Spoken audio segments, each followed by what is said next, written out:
Right, so Friday night virtual pub, day 2 of Festival of Discovery, brought to you by the Eden Project and our friends at the National Lottery. This is a 2-3 day experience, and what it's about really is, us exploring whether there's a better future for individuals and indeed all of communities. And we're all on together a theme together for our planet. Very relevant, I suppose, and deliberate. I mean, as as COP26, as the evening is drawn in on Glasgow, and all the negotiators are running around trying to kind of sort the deal out. It's very apt that we should be here. And I think one thing about those things are that it's a bit can be a bit fearful. We are quite understandably all fearful about the whole thing, in terms of eco anxiety is, I think, a word that kind of has crept into the dictionary. But I think this evening we've got a treat for you, because we've got the legend, that is a comedian, environmental economist. I mean, and we're going to be talking about the fact that he's written his first book. Matt Winning is with us. He's an experienced and knowledgeable on the subject of climate change itself. He's incredibly passionate. But over the next half an hour or so, we're really hoping, Matt, that you're going to kind of make us smile a bit, laugh out loud a bit. And so we're going to be chatting with Matt. I'm going to be chatting with Matt soon about his life, his book, and what drives him. But before that, kind of warm hands together. I've got my red wine here ready. Warm hands together, and Matt, the stage is yours, my friend. Well, thank you very much, Peter. Clap, clap, clap. Wonderful. Glad to hear it.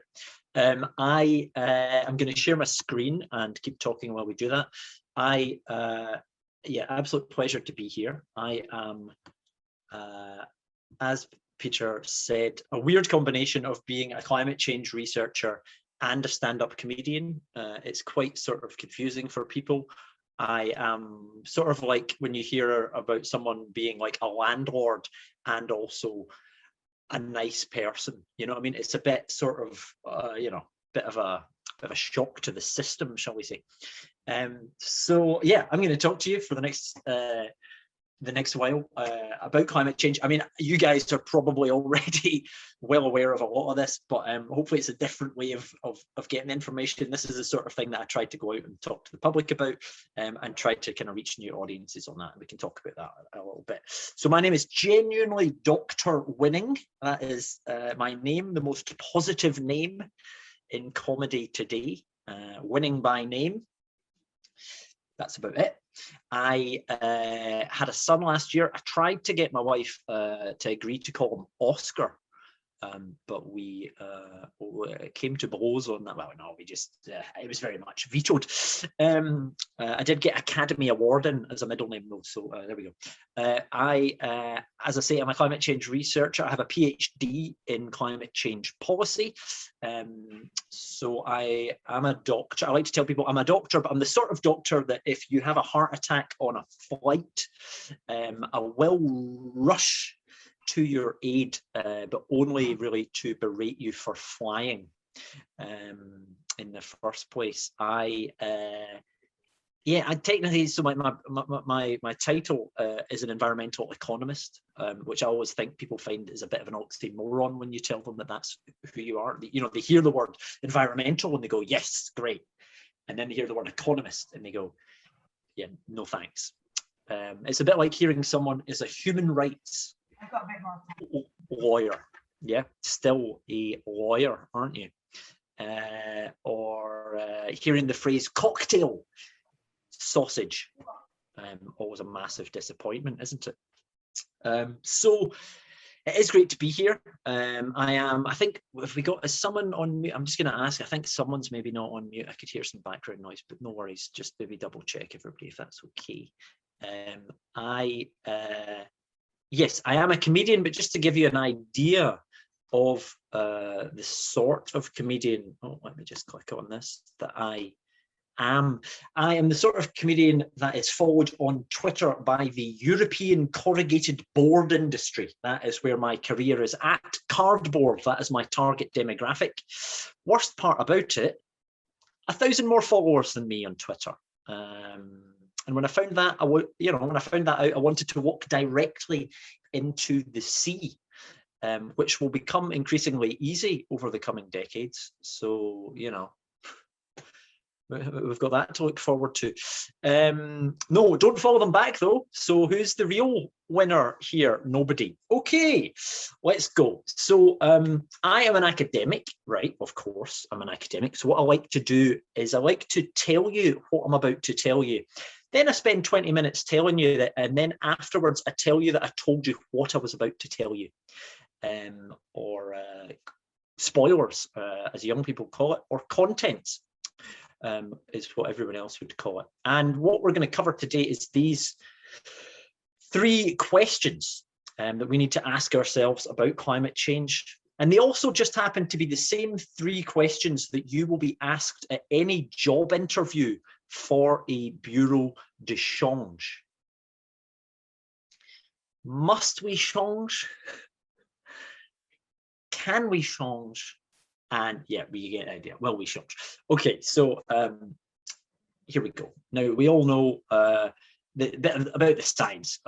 Should we change? 2020 was the warmest year on record. It's also my PIN number. I always change my PIN number to the warmest year on record. Does it make me more susceptible to fraud? Absolutely. But the message is getting out there, and that's the important thing. Although 2020, technically it's sort of joint in some records with 2016 as the warmest year on record. 2016 was actually so warm because it was an El Nino year. If you don't know, El Nino are a 5-piece Italian a cappella band.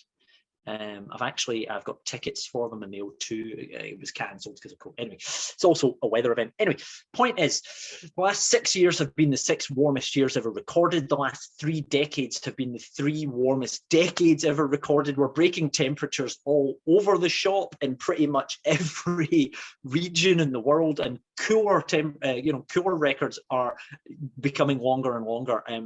I think something like 20 of the warmest years on record have happened since I've essentially became a teenager in the UK, whereas none of the coolest years on record have happened since my parents were children. So, there's quite a disparity there already. Now, what is causing that warming? Well, the majority of it is because of our burning of fossil fuels, such as coal, gas, and oil, which was the original name of the band Earth, Wind and Fire. Back when they were sponsored by Shell. Basically dead dinosaurs, isn't it? Coming back to, plants and dinosaurs coming back to haunt us. It's quite scary, wasn't it, in Jurassic Park when the dinosaurs learned to open the doors, right? Actually, turns out they were just playing the long game. Yeah, waiting to come back and heat us to death. Clever girls. Anyway, you can see there most our emissions since about the middle of the century, from the Second World War pretty much onwards, has been a sort of exponential increase in emissions. There have been the occasional dips. 2020, we saw a dip of 7% in global CO2 emissions because of COVID. People were often out there afterwards going, oh, it's great, isn't it? Is that climate change solved? We don't need to worry about it anymore. Nature is healing. And then they post like a picture of a dolphin playing backgammon or some shit. And the point was, well, no, emissions dropped by 7% 1 year and then pretty much have instantly rebounded. It's like the difference between Hannibal Lecter stopping killing someone or just taking a nap, right? He's taking a nap and he's going to get back to eating your face very soon. So there have been other dips. Obviously, the 2009 recession, there was a massive dip in global emissions that year, and in the mid-70s due to disco. There was too many people. They were just busy burning down the dance floors back then. And there was the oil crisis. Okay, so that's kind of what's causing it. It is us. That's the other thing that I would say. People often come out and they would say, but there are natural factors at play. The climate has always changed, and it has always changed, but you have to look at the evidence of why it's changing now. And if we do look at all of the potential natural factors that could have warmed the planet or changed the planet's temperature over the last 150 years, all of those natural factors, changes in solar radiation, changes in volcanic activity, all of that would have slightly cooled the planet over the last 150 years. So humans are causing about 110% of all of the warming, as best estimates. People say you can't give 110%. Well, it turns out you can, and stop doing it. That's what I would say. So what are the impacts of climate change obviously going to be? Well, I think we can all see from this chart that the planet is going to get squashed and go sort of weird colors. Yeah. And there's going to be 6 of them. So, you can take your pick, whatever one you want to live on. No, changes in surface temperature, precipitation, sea level rises are all massive impact, many more impacts of climate change. Basically, it's going to be very difficult in the future to do your exams underwater. You're going to have puffer fish going by your head. It's going to be confusing. Upside, squid nearby means free ink refills for your pens, although they won't work. So basically the future, if we don't do anything about climate change, is going to be like the film Waterworld. Terrible. Like really bad and expensive. So, that's what we're talking about. Now, what are the various other impacts of climate change? Droughts are one aspect. Obviously, the world gets hotter. We've thickened a planet, or what was it Boris Johnson said last week at COP? We've created a lethal tea cozy or some other mad analogy, but it's not that far off. We've essentially thickened a blanket around the planet that stops infrared radiation from escaping that would normally escape, and that's warming the planet. So that warming then causes our climate to change. So it makes sense. Warming causes more droughts across the world. It's not just going to be in faraway places. People always think that. It will happen much closer to home. England could potentially run short of water within the next quarter of a century. The Environment Agency Chief, Sir James Bevan, called for water use to be reduced by 1/3. And in particular, I don't know if you can read the top sentence, he said he wants to see wasting water become as socially unacceptable as blowing smoke in the face of a baby. An oddly specific turn of words, but he's done well in life if that's where he grew up. Good on him. My worry, though, I'm Scottish. My worry is that you English people, to get around this issue, will just try to make it more socially acceptable to blow smoke in the face of a baby, so you can keep wasting water. Anyway. Now, food is a massive impact of droughts. The global food supply chain is massively interlinked. About half of food produced worldwide is done so, on small scale farms outdoors. And these people are going to be more and more affected by climate change. And it's not even going to be and people think it's far away. It's already happened in the UK. So do you remember the summer of 2018? There was a heat wave that lasted for about 3 weeks in the summer. I think that was the thing that really switched the change in public perceptions around climate change, because it lasted so long and so was so intense that people really hadn't experienced that before, and people kind of went, "Oh, this is kind of what they said was going to happen, wasn't it?" And because of that heat wave, what happened was crops in the UK didn't get enough water, and for the following year, I don't know if you know this fact, but chips in the United Kingdom were an inch shorter.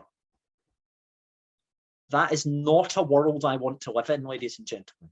You can't dip wee chips. Think of the condiment industry, for instance. Like, one of life's only joys that I have left as an individual is, when you've got a bag of chips and you pull out like a really big chip in it and you hold it aloft to everyone else that you're in the room with, and you point at it and you go, "Hey, guys, look at that.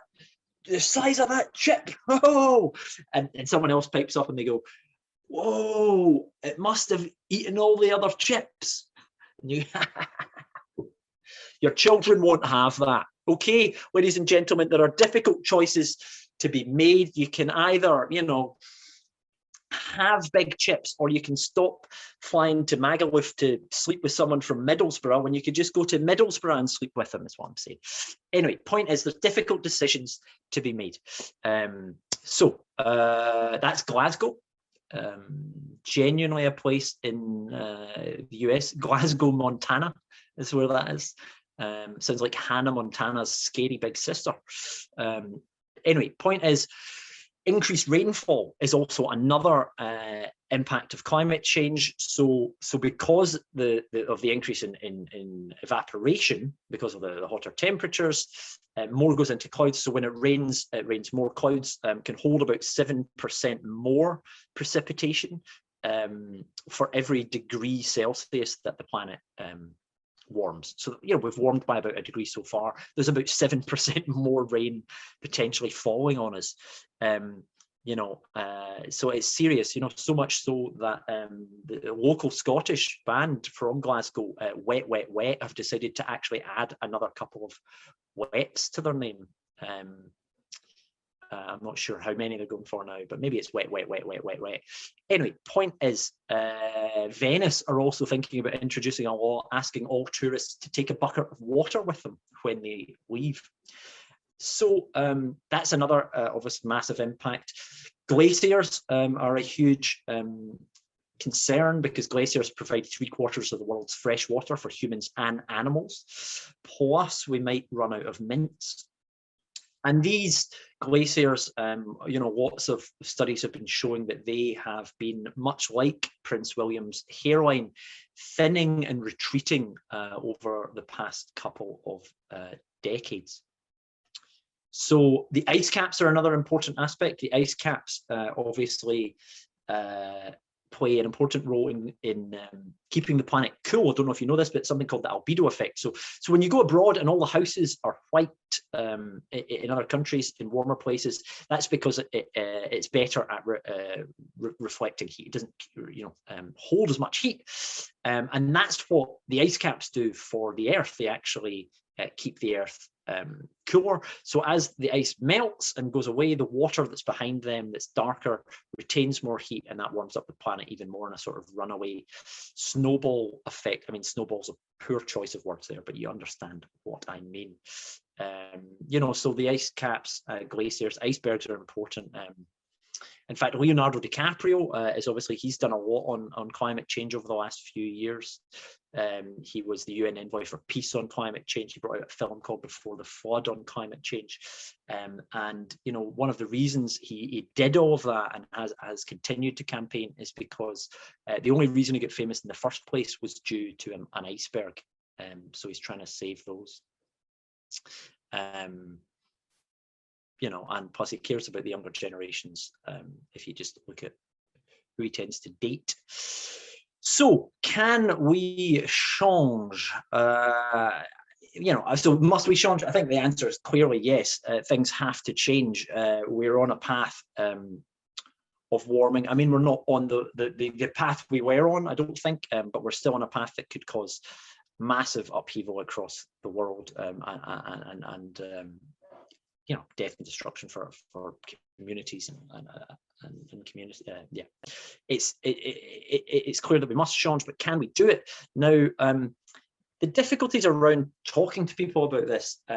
I think in a way, climate change, often the messaging has come across as quite sort of religious at times, and that can be difficult for people sometimes, because, you know, a lot of it's been about sort of give up your, you know, we as individuals should be giving up our sinful pleasures for some far off distant benefit, otherwise you might end up somewhere hotter than you'd rather be. So it's quite similar to religion in that way. Now, I also, the way people talk about it feels quite religious, in the sense that when I do shows and talk to people, they often say, oh, this is, you know, thanks, Matt, that was great, but do you feel like you were preaching to the converted? And that idea of like, you know, first of all, I'm not a preacher, am I? I'm just a normal man. I'm just like you guys. But it just so happens that when I come out on a Friday night to talk to people, people sort of gather around my feet to listen to the wisdom that I have to impart. Now, I'm not saying that I'm Jesus, but I am in my 30s and I'm trying to save the world. I like Easter eggs. I've got 12 friends and I don't trust one of them. And my dad does absolutely nothing on a Sunday. But the point is, the world, the public's not split in two. It's not just converts and deniers or whatever on climate change. Those are the voices we hear the most, but actually the public are a lot more nuanced on climate change. In fact, studies from the US show that the public are split into roughly 6 different groups, and these are the different percentages of them: alarmed, concerned, cautious, disengaged, doubtful, dismissive, all things my father has said about my career over the last year. And these are the different groups here. I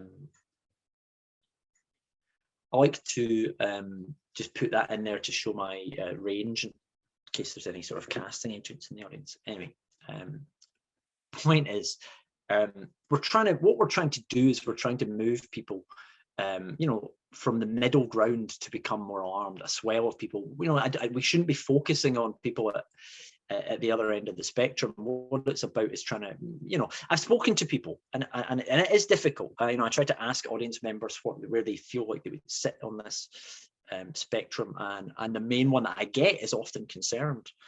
People are concerned. They have a belief that it's happening. They're worried about it, but they're not doing anything. The agency is not there to act on it. And I asked, recently someone in the front row, where do you think you sit on this chart? And he said, concerned. And I said, what's stopping you becoming alarmed? And he said, it sounds exhausting. And I think that's about hit the nail on the head there. But we need to make it not exhausting for people. We need to make it easier for people to do the right stuff, to act, to have agency on climate change. So what causes climate change? Well, this is the new Sims game. I think it's called Sims Armageddon. I'm not entirely sure. But there's lots of stuff. Transport globally is one of the major things. So flying is something that I think as an individual or as individuals we can choose to do or not do, because it is the most emissions intensive activity we can choose to do. The closest thing that we could do as an individual is to set a forest fire.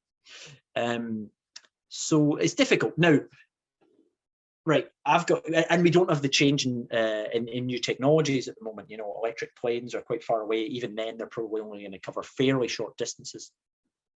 So in the meantime, I think we need to reduce demand, which is due to double by the sort of middle of the 2030s. So we need to stop that demand from growing as much. Now, my idea, bear with me, is that some people are afraid of flying. I think we just need to try and make more people afraid of flying, right? That's my idea. We need glass floors on planes.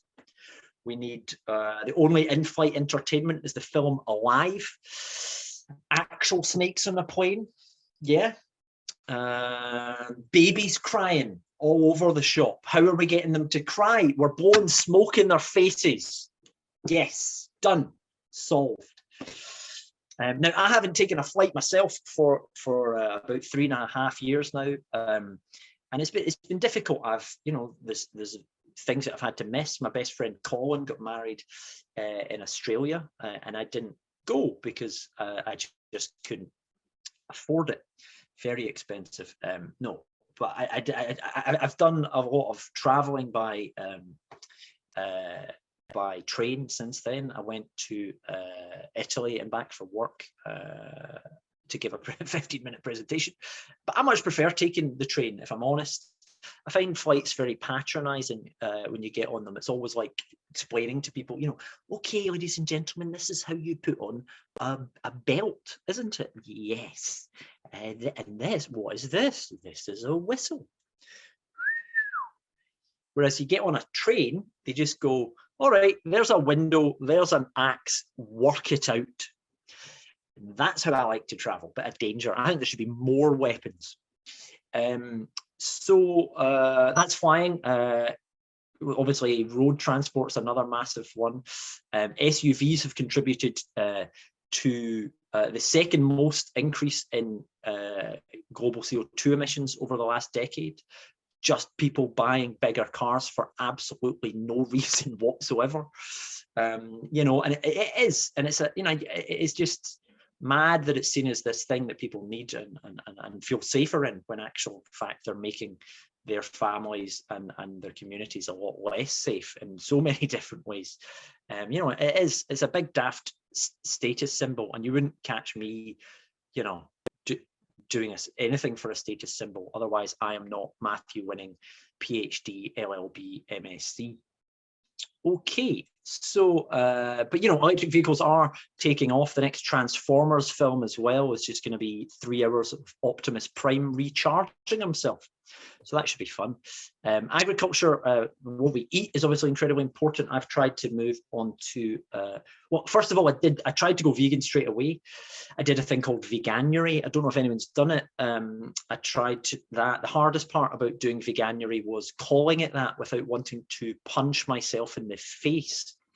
And it's difficult, you know. I'm from the west of Scotland. I like a burger as much as the next 5 guys. So I found, you know, it difficult to make that transition. So I've tried to cut it right down, which I think I have done well. I've tried to follow this thing, which is the Lancet, Eat Lancet Commission's planetary diet. It's not a Mars a day, that's a different planet. It's actually half a plate of fruit and veg, grains, plant-based protein, and then you can have, you know, a small amount of dairy or animal source protein. You know, maybe over the course of the week you have a very small amount. I personally now only drink oat milk, which I always find really weird when I have it on my porridge every morning, because I feel like the most Scottish man in the entire world. Like, I can't get enough oats, and I have to ground down more oats so that I can pour them in my oats just to be satisfied. Tasty though, and much lower emissions. In fact, even in, like, I drink, as an academic, drink a lot of coffee as well.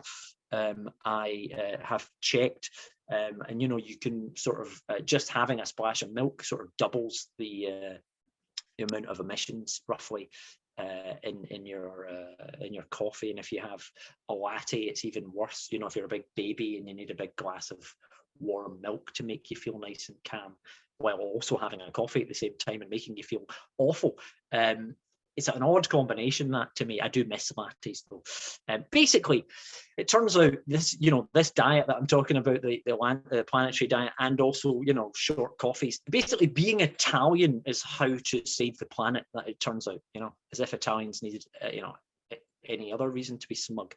Espressos, that's where espressos and Mediterranean diets is the way to go. So what else? Electricity and heat. We're making some progress there, mostly in electricity. In the UK, we've reduced our emissions quite substantially, and mostly by getting rid of coal and increasing the amount of wind power. In fact, in Scotland, where I'm from, wind has really taken off. In 2019, the first half, Scotland generated enough to power 2 Scotlands, and nobody needs 2 Scotlands. I mean, what are we going to do with them? It's also an odd unit of measurement. I don't think it's going to, Scotland is going to catch, what's this light bulb? I think it's a millionth of a Scotland. Anyway, Boris Johnson did say recently as well that he wants the UK to become the Saudi Arabia of wind energy, which is weird. It got me thinking though, I wonder what Saudi Arabia is the UK of. Perhaps not drinking. Anyway. Other aspects that go away, there's different things. The fashion industry is about, you know, 2 or 3%. Basically, it turns out anything with a runway is bad for the environment. And then you've got things like steel's about 7% globally, cement. Very difficult to write jokes about the cement industry, if I'm honest. I haven't come up with anything concrete thus far. Okay. And finally, other energy. I don't know what that is. I presume it's, you know, showing my parents how to use their iPads, things that take up all of my other energy. No, it's waste and methane emissions and stuff like that. Anyway, so we should probably stop there so we've got a bit of time for questions. The rest of it was a bit more about inequality, stuff like that. Billionaires being idiots, wanting to go into space. I mean, have you ever tried, you know, we'll just move into space to solve climate change. Have you ever tried just moving house? I mean, it's impossible. Climate deniers, for instance, this one, quite a famous one, said that climate change is not an existential threat for humanity because, for comparison, the atmosphere of Venus is 96.5% CO2 and it's still there. Good point, Steve. Not like it's 400 degrees Celsius. I mean, I think we can just aim a bit higher than somewhere being there is where we're going to live. I mean, Wolverhampton is there. I'm not moving there anytime soon. And then stuff about nature. Anyway, right, we're going to stop there. I'm going to stop my screen. There's more. Basically, I've written 3 shows, and they're all about an hour long that go on like that. Lots of jokes, lots of stuff. But we're going to have a quick chat, so that'd be super. Thanks. Marvelous, Matt. I mean, what can I say? I mean, it's really a skill, and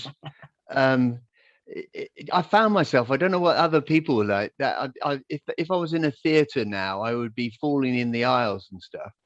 But there's almost like a guilt trip because I'm laughing because the subject matter is so frightening.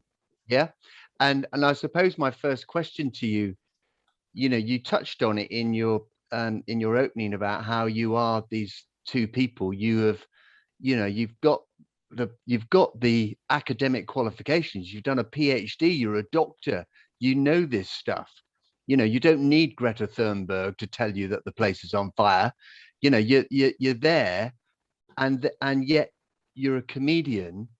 And I mean, how do you square those 2 things up?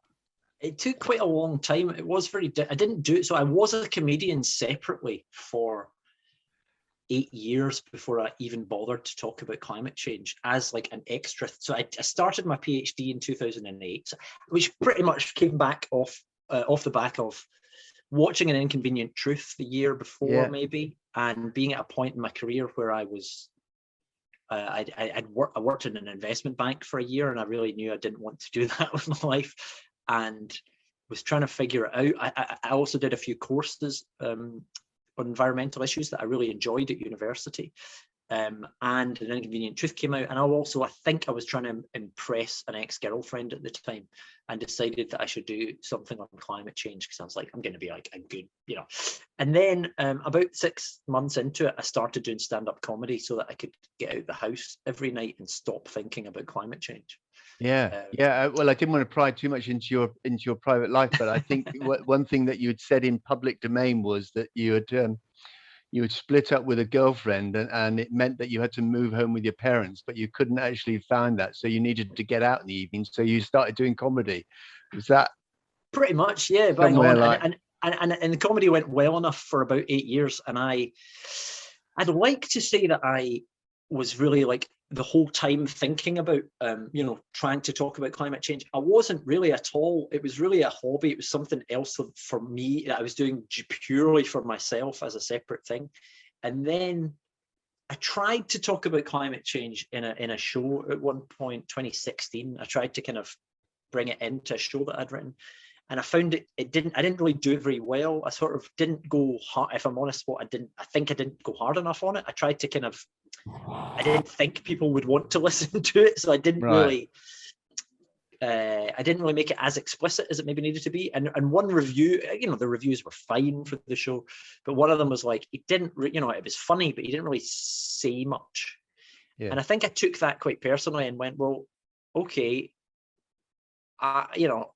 if you want something that says something, I'm just going to, so I made a point of like, next year, I'm just going to write a lecture about climate change, show up at the Edinburgh Festival and give that. And I don't know if I can make it funny. I don't know what I'm doing. I don't really know. At that point, I had realized that pretty much nobody had ever done that. I think maybe one comedian. So I know Mark Watson, the comedian, had done a show based off Al Gore's slides about 2009 or something like that. I hadn't known that at the time. And so it was really just starting from scratch, and I had to work in a completely different way to start writing jokes about this. But I mean, the point that you make in one of the slides, which is, the fact that don't worry about the kind of 8% deniers, and don't worry about the 26% who are, screaming we're on fire.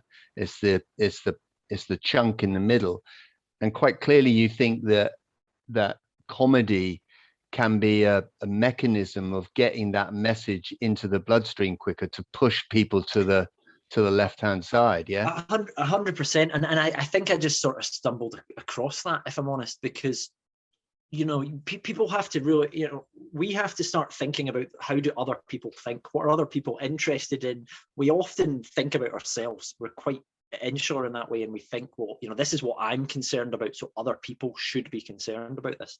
And it's not often the case.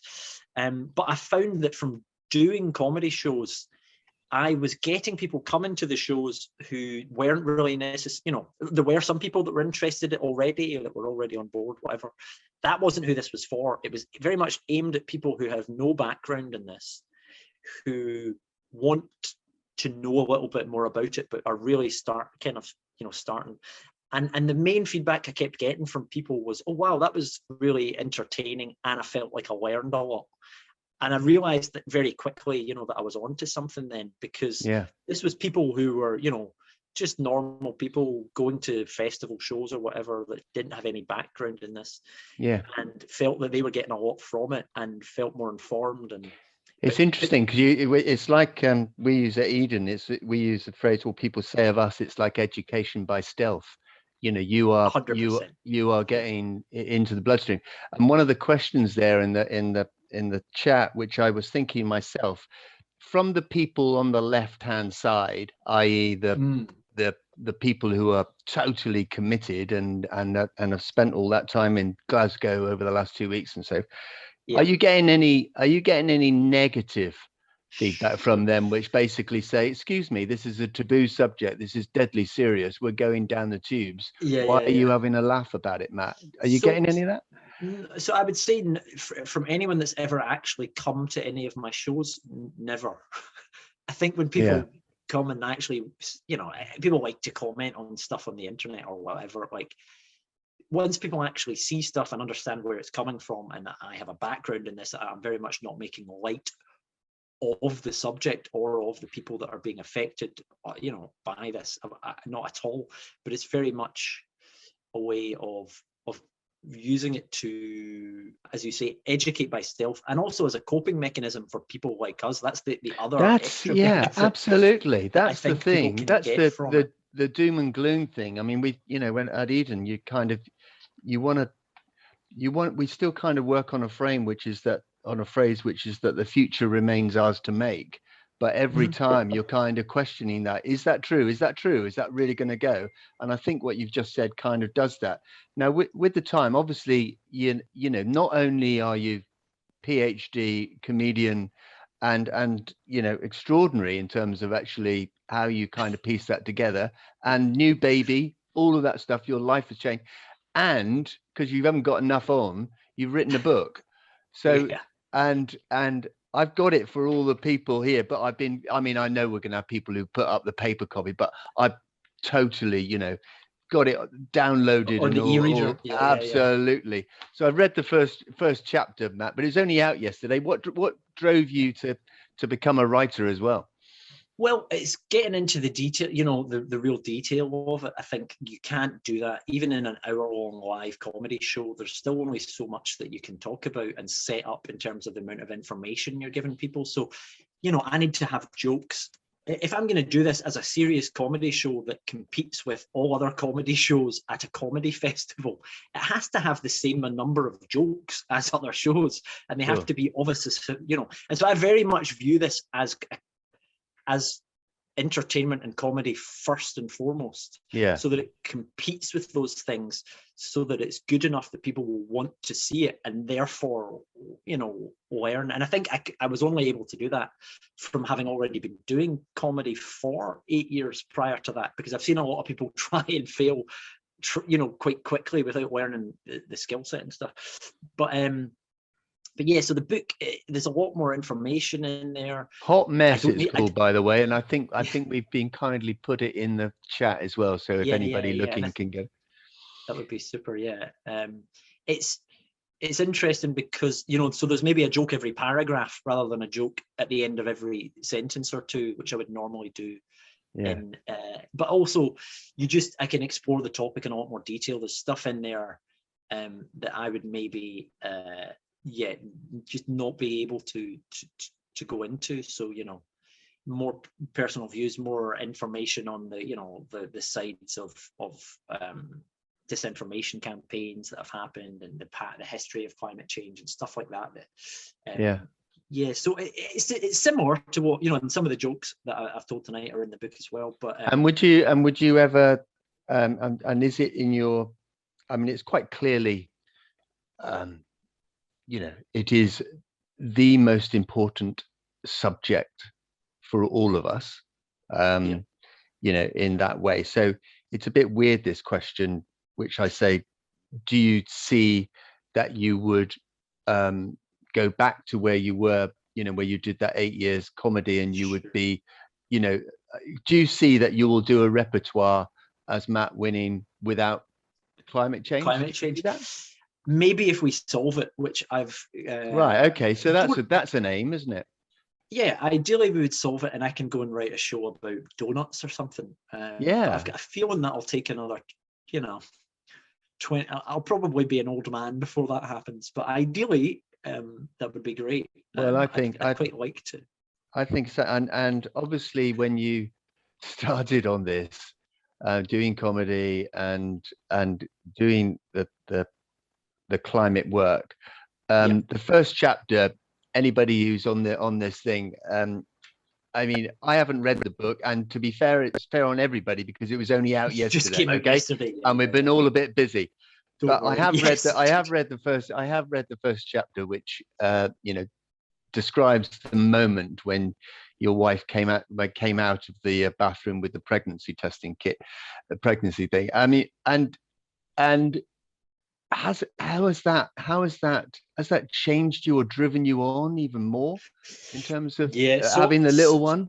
Yeah, so spoiler alert, the book sort of is talking about climate change using jokes, and then it's interspersed with basically this, you know, finding out that we were having a baby all the way through the middle of the book is the birth, and then you're talking about nights. So the 9 months before, and then the 9 months after, and if you know, and it ends by me saying, well, you know, this is 9 months.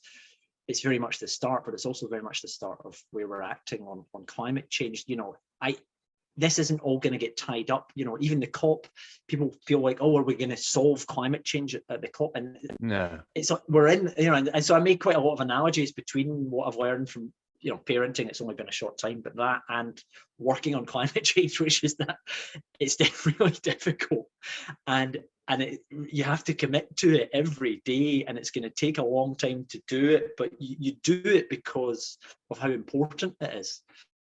And so for me, you know, being a parent now has just added an extra level of attachment to why this is important, and to give me even more empathy to, if I'm honest, with people around the world who, you know, you know, you don't obviously have to be a parent to feel like this, but thinking about other people in other countries who are having to go through the same thing that I am, but you know, but also trying to deal with climate change and survive day to day at the same time.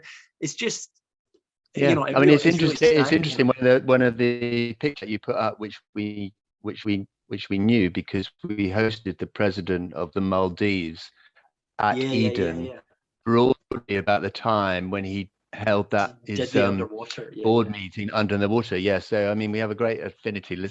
Listen, it's this is going to live, you know, online for, you know, many weeks and months, Matt. And I really hope that this is just not a one night stand with us and the people around us. We'd really like to welcome you to Eden. We'd love you to do a gig from Eden. I think you'd be fab.